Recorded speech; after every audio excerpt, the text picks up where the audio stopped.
Hare Krishna, Jai Srila Prabhupada. I am here continuing the manifestation of my desire to live stream a commentary of the Bhagavad Gita.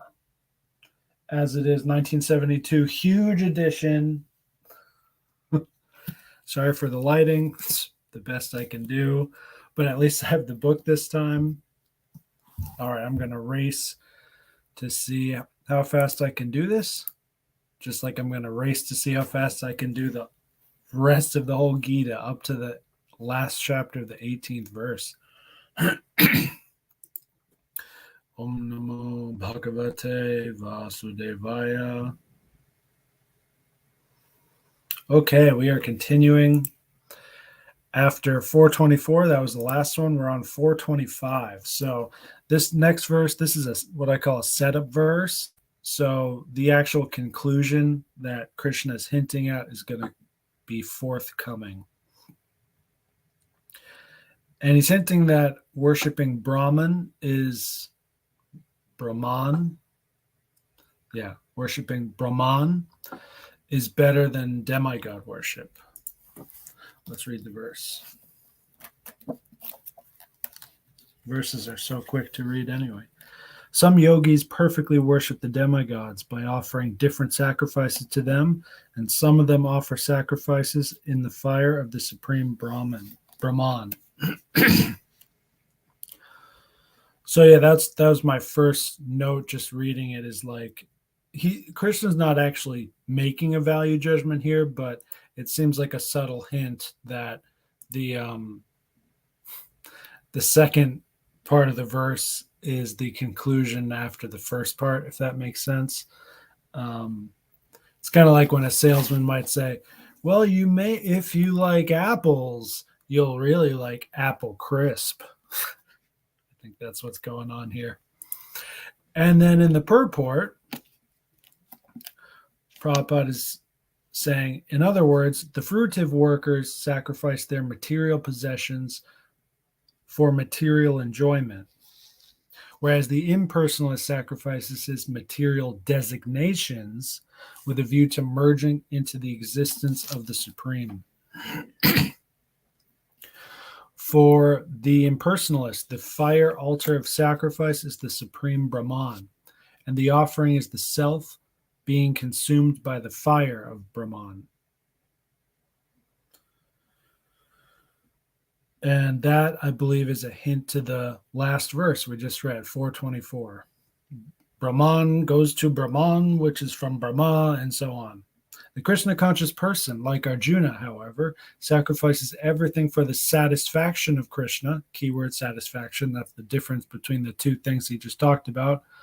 So we went from material possessions, that's the most gross level, to material designations, which is still Maya, but it's like one level higher. It's like, worshiping your ego versus worshiping your bank balance.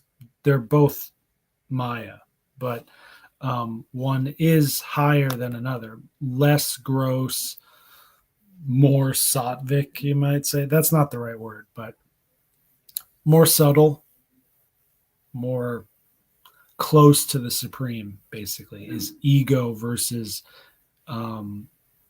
objects. Material designations versus material possessions.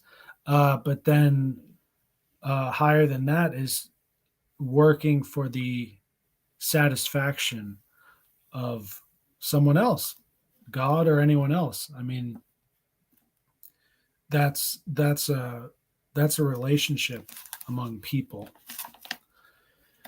Material designations, even, it's a dead thing.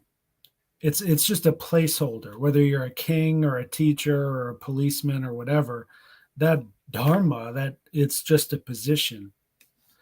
It has no inherent meaning, as opposed to the relationship between souls, because souls are eternal. It's hard to do this fast. Shall we keep going? I'll let you fill in the blanks yourselves. So Arjuna And Krishna conscious people sacrifice everything for the satisfaction of Krishna, and thus all their material possessions, as well as their own self, everything is sacrificed for Krishna.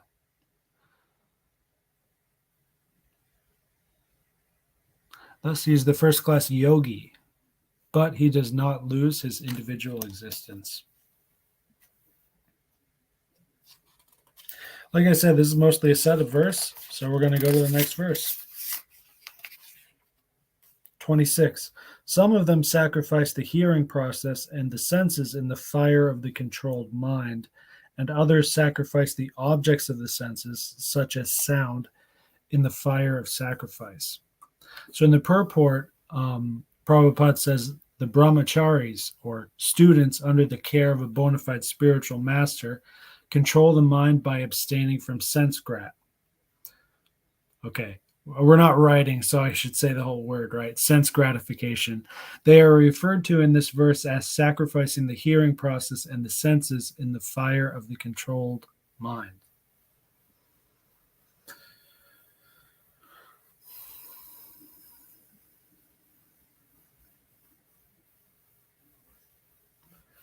Okay, so I think I wrote down that part of the purport because Prabhupada was taking it one level further. So in the verse, it just says some of them. It just says some people. But Prabhupada is connecting this to the Varnashram system, and it's like, well, what people? Students, monks. Not just students in general, but basically monks. That's a pretty good colloquial translation of brahmachari. Just means a monk. And what is a monk but a student of spirituality? But student is more mundane. You can be like a student of algebra. I have plenty of those.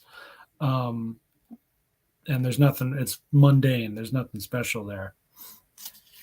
Although being a good student and being a good disciple are quite similar. So I'd imagine that Krishna is talking about hearing and sound twice because it's important. That's the next thing I wrote in my notes here. Yeah, this is very, very significant. Krishna could have used any other example. So first he talks about the hearing process and the senses. So he's actually talking about all the senses, the 5 senses at least. But he specifically mentions hearing first. And then later he goes, the objects of the senses. So he could have chose any object as an example, but he only chose sound, such as sound in the fire of sacrifice. So that's a double emphasis in this verse.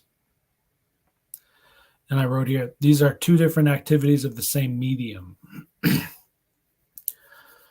Controlling hearing or senses within the mind via monk life, switching back to English because that's what I'm used to, but I wrote brahmachari life in my notes here. It's funny. Sometimes I'm Hindu, sometimes I'm not, I guess. You can just play different things that sound tasty at the time. So controlling senses in brahmachari life is a bit different than controlling the sounds we produce and other sense objects. The latter is more available to all of us. I think I meant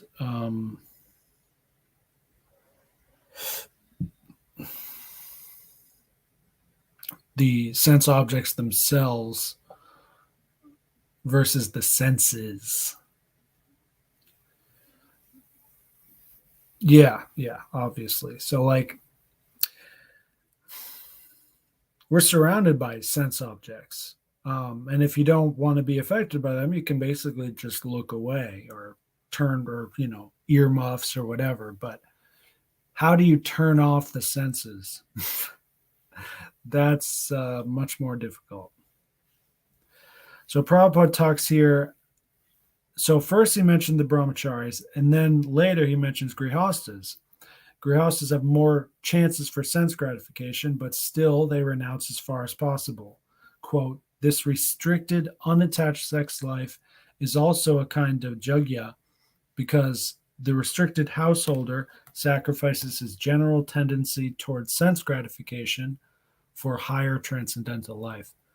So because Prabhupada uses the word jugya in italics, it means to me he's referring to the second part of the verse. Yeah. In the fire of sacrifice, sacrifice the objects of the senses. That's 2 times in the same verse you hear the word sacrifice in English, which in Sanskrit is jagya. And yeah, that's in the Sanskrit verse itself. At least once. I don't know if it's twice or not. We can check.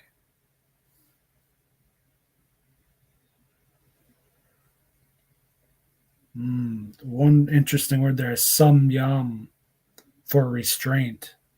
I believe that's the same word in one of the main ashtangas, one of the main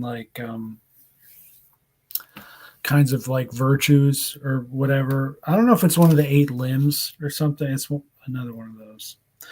Samyam. Anyway. Okay, juvati is the word that means sacrifice here. But I definitely saw yagnisu.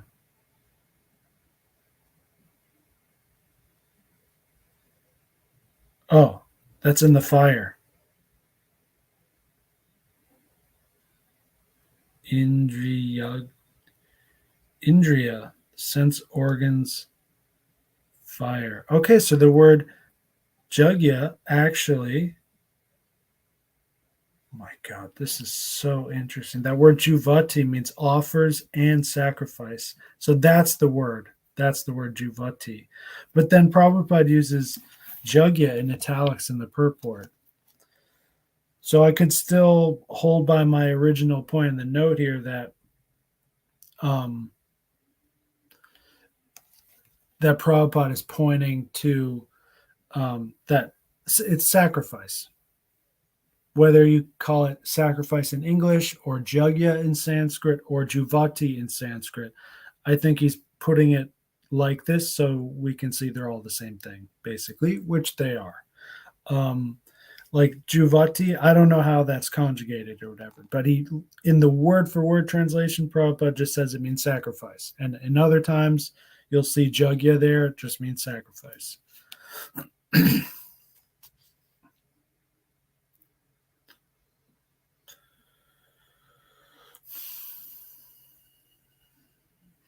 Okay, let's move on. Well, there's one more note I wrote down about this verse. I said, by chanting Maha Mantra everywhere and all the time, we are, quote, sacrificing the objects of the senses, such as sound, in the fire of sacrifice. So that's the main thing that stuck out to me when I first read this and wrote down the notes on this verse. And right now, reading it again, when Krishna talks about sound twice, and this is, one of the premier foundational text of Hinduism, which is, and what does Hinduism focus on more than other religions? Mantra, kirtan, sound, basically. So this is a hint. This could even be a hint, a nod to the future avatar of Lord Chaitanya. Could be. Okay, and 427, let's read that verse. Those who are interested in self-realization in terms of mind and sense control offer the functions of all the senses, as well as the vital force, breath, as oblations into the fire of the controlled mind. Well, that seems basically like a restatement of the last verse. My notes I wrote, in terms of mind and sense control, is significant in this verse. It implies that self-realization can go far beyond just mind and sense control, which is, of course, true. Yeah, especially, I mean, this is probably a genius translation here by Prabhupada. So, those who are interested in self realization, comma, in terms of mind and sense control, comma, offer the functions. So, in terms of mind and sense control, is like sandwiched in between the verses before and after it, as so it sounds like it's in parentheses, but it's like important parentheses. Um, yeah, yeah. If you read the just the Sanskrit word for word of this verse, you'll never be able to pick out what Prabhupada put in here. Um, and if I'm, as usual, going to trust him on this. Um, Even though, like, I can't see the translation, but I can see the meaning behind it, and it's like, yeah, for sure. Let's not lose sight. Let's not lose the forest for the trees or whatever. Or is it the trees for the forest? Whatever. They're both good. Trees, wood, forest. It's all good. Jungle, tundra. Many things are good.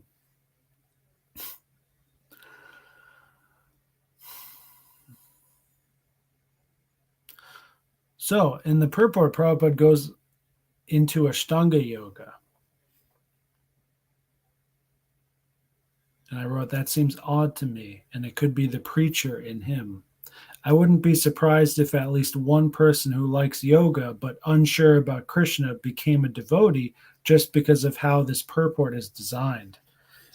Interesting. Yeah, and that's another reason why I'm thinking that right now, that this going from the Sanskrit to there's a big gap between the word for the literal translation and the colloquial translation in English. Um, which seems just so honestly spot on and genius. I don't even know how to really tease it out. I'm not good enough in Sanskrit to like really flesh it out here.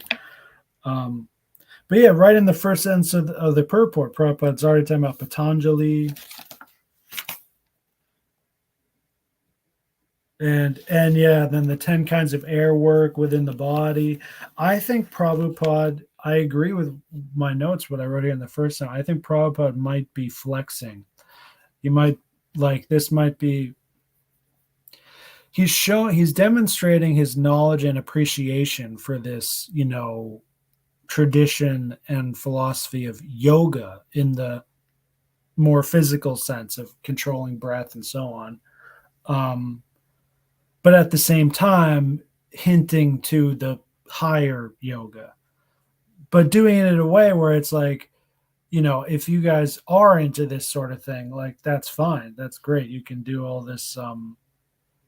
You can control your air and do all this great stuff. But according to this yoga system, pratyagatma is the ultimate goal. It's a withdrawal from activities and matter. And I'm closing the purport. I'm gonna guess what he's going to after this. So you withdraw from the senses and the objects of matter, and then you make contact with Atma, self-realization, and then once that comes, because, like, how can you see your real eternal self if all you have and all you know is temporary, comparative, relative Maya? If that's all you know, and you just get a quick burst of something real, you might just be so scared you don't even know what it is. But once enough of the illusion starts to disappear that you can see Atma with clear eyes, with clear vision, then the next step after that is seeing Paramatma, which is really the goal. That's what I think Prabhupada is getting to. Let's see if he gets that part. Okay, more about the senses and the functions of prana. And Udana Vayu goes upwards. And when one is enlightened, one engages all these in searching for self-realization. Oh my God, he did it. In the in the last two words in the last sentence there. Searching present continuous tense, meaning Prabhupada is admitting once you master all this life air stuff, you are then, what do? You're engaging, still present tense, in searching for self-realization. Means you're not done yet. And it's just so brilliant. I mean, if you're actually listening to this, I'm assuming like no one's here and no one's listening right now. Yeah, no one's here, and maybe no one will see the recording, which is fine. But oh man, I mean, we've already read this Gita a bunch of times, so even though he might not get it, even if you do get it, the whole basic message, Sanatana Dharma, 1866, and so on, and you get that in one purport, and then every other purport. Well, too much redundancy can be, I don't want to say distasteful, but people like their variety. We need something to maintain our interest.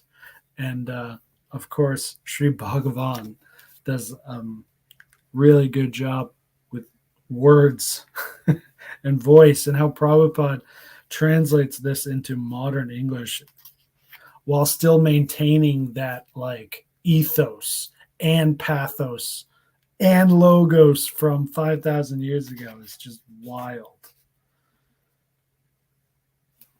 It might be time for 28. Yep, we'll move on to 28. There are others who, enlightened by sacrificing their material possessions in severe austerities, take strict vows and practice the yoga of eightfold mysticism, and others study the Vedas for the advancement of transcendental knowledge. Okay, so let's see, is Ashtanga the Sanskrit word Ashtanga does not, in the verse in Sanskrit, it's yoga jagyaha, the yoga of sacrifice. But Prabhupada translates it as sacrifice in eightfold mysticism. That might, no, yeah, it's a different word. It's not yagyaha. Yoga yagyaha. That's a tricky little word there. Whew. So in the purport of the last verse, Prabhupada was talking about Ashtanga Yoga a lot. So that purport was a setup verse or setup purport for this verse, where now Krishna is going to go deeper into Ashtanga and this kind of yoga. But basically what Krishna is saying here is that you can practice these mystic things, take vows and get mystic powers. You can do all that.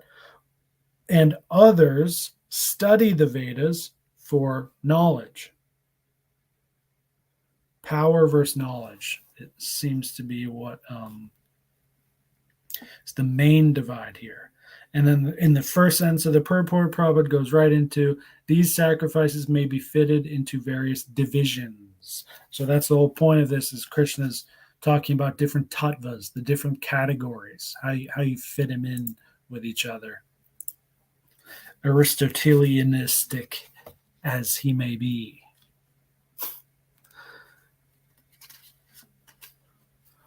What did I write here?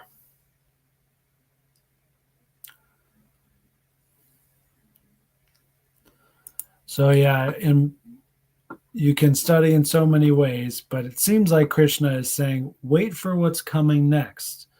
Okay, and then Prabhupada says, all these practices are called yoga jagya, sacrifice for a certain type of perfection in the material world. So that's the same main point hitting home again and again in the verse and the purport again and again. You can do, there's so many different things, different yogas you can do, and Krishna's going to tell you a whole bunch of them right now himself. I mean, I'm not hinting that, someone who is interested in this should not take up a spiritual master of a certain lineage of pranayama or whatever and follow them. That's great. But the main point of the Gita is something else. So Krishna consciousness, this is a quote from the purport, cannot be attained by any one of the above mentioned types of sacrifices, but can be attained only by the mercy of the Lord and his bona fide devotee. Therefore, Krishna consciousness is transcendental. Okay, perfect use of the word transcendental here. And this is how I like to use that word. Transcendental has a few meanings, just like every other English word. It doesn't mean just one thing, it means a bunch of things. Here, and this is how I like to use that word, it doesn't mean something so much mystical or spiritual or whatever. It means, and it doesn't even mean metaphysical either. It means something which jumps beyond a category. So with the material yogas, searching for material perfection, although it seems spiritual, basically. I don't want to insult those people or disrespect the tradition or anything like that.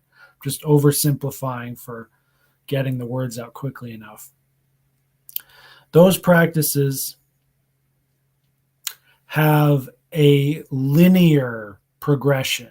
Just it's the same reason I like martial arts. You go white belt, yellow belt, green belt, and you go up to black belt, and then there's levels of black. It's a linear progression, and if it's a very good tradition like judo, it's well marked. It's this much time to get to the next belt, and that is the right amount of time. Like it matches with like your mood and your ego too, so you stay invested. Like that's just the ideal system for martial arts, but it also works for qigong, yoga, Tai Chi. I mean, these physical things, right? But Krishna consciousness is like a gift or a joke. If someone tells a masterful joke and you don't get it, like you could go to comedy school and like train for years and then try again, and maybe you'll get the joke the second time, but that's not really how it works. You're either at the point in your life where you're ready for this, and then also the timing is right and the grace is there, whatever. It either happens or it don't, basically. And it's totally personal, and it's not, you can't really buy your way into heaven, basically. There's a lot more material about that in the Bible, in the Old and New Testament, than in our tradition. That's for sure. In my notes, I described it like this: a technical term to describe one item which is above and beyond others that seem to be in the same tattva but are not. That's so good. That's a definition for transcendental. I'm going to bold that. That's worth saving. A technical term to describe one item which is above and beyond others that seem to be in the same tattva but are not. So it's one thing that's so much above and beyond something else that it's no longer in the same tattva, but most people do still think that it's in the same tattva. So it's like bhakti yoga and hatha yoga. They're both yoga, right? Yoga is yoga. Well, there's bhakti is just one kind of yoga, and hatha yoga is just another kind of yoga. But when you have the full perspective and philosophy and history, you see bhakti yoga is not just another yoga. It's a little bit transcendental to that. The most simple example that I still use to this day is Michael Jordan. Michael Jordan transcended basketball. He's not just the best basketball player, he transcended the game. And he, by accident, also became good at a whole bunch of other things because he has a transcendental thing going on there. Elvis Presley is another good example I've been into recently.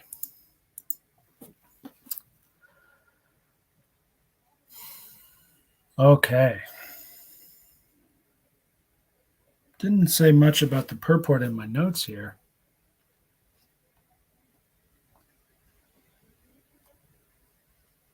Prabhupada goes more into the specific kinds of sacrifices. And in the end, yep, it's what I already shared. It's this all, oh my gosh, all of, it really is. It's all the same. It's such a simple message that, I mean, there's an infinite number of ways and times you can repeat it and vary it a little bit. Um, but once you taste it and touch it, it gets exceedingly simple. It gets more and more simple, actually, um, and more tasty and better. Like each time I get one of these connections, it's just, like that's why I shake my head in disbelief. Like it can't be this good, but it's like yeah, it is by design. Okay, so 429 is what I call the breathing verse. And this one is like one of the most mystical verses in the whole Gita that I've still to this day cannot say I even understand a half of. Let's read the verse. And there are even others who are inclined to the process of breath restraint to remain in trance, and they practice stopping the movement of the outgoing breath into the incoming and incoming breath into the outgoing, and thus at last remain in trance, stopping all breathing. Some of them, curtailing the eating process, offer the outgoing breath into itself as a sacrifice. There are ways you can simplify this verse. Like each time I read it, it gets like I can see the simple understanding of it a bit more and more, but it's still the simple understanding doesn't fill me up. Basically, I know there's more richness and different things there that I'm not getting yet, and I'm just going to be patient and keep working at it. But one thing that was different about reading this verse now and the last time when I took notes on it, versus every other time I've read the Gita in this verse, is I've now this time, these past two times, I've read that verse with the knowledge of the story of Dhruva Maharaj, who did exactly this. This is in the Bhagavatam, fourth canto, I think. He just stopped breathing. He just did this like really advanced, breathing yoga, and eventually he just stopped breathing, and he had so much power built up and focused that it started disturbing the whole universe, and the demigods were getting concerned, and they were like, yo, Krishna, help us, what's going on? So in my notes here I wrote, when Krishna's, or probably there are some who stop all breathing, unquote, that could be a wink to Dhruva Maharaj. I wrote in my notes it was fourth canto, 9th chapter, around there. The Bhagavatam is too big. I can't remember even the table of contents. And Prabhupada does affirm in the purport, it's redundant now, that in Krishna consciousness, we don't need to do crazy breathing, superpowers to increase the life duration. All things are taken care of.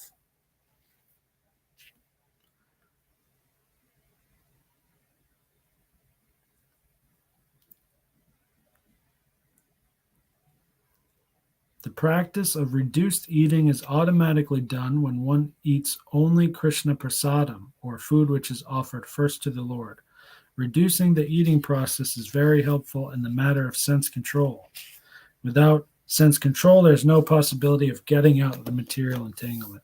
So I did hear before that I've talked about this verse with other devotees sometimes, and the last part, curtailing the eating process, offer the outgoing breath into itself as a sacrifice.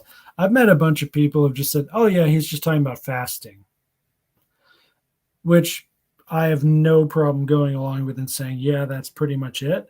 But still, I know there's more to it than that. And Chris is specifically talking about breath, about the eating process and how it relates to the outgoing breath into itself.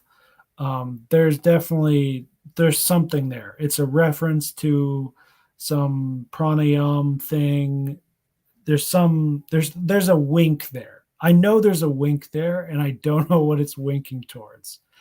And this is one reason I'm doing this live stream. It's not because I'm the number one Bhagavad Gita scholar. It's because I'm not. And if you guys know what Krishna is hinting at, you better type that in the comments. You better go on and do it right now, or else you ain't going to come around here no more, is what we're saying.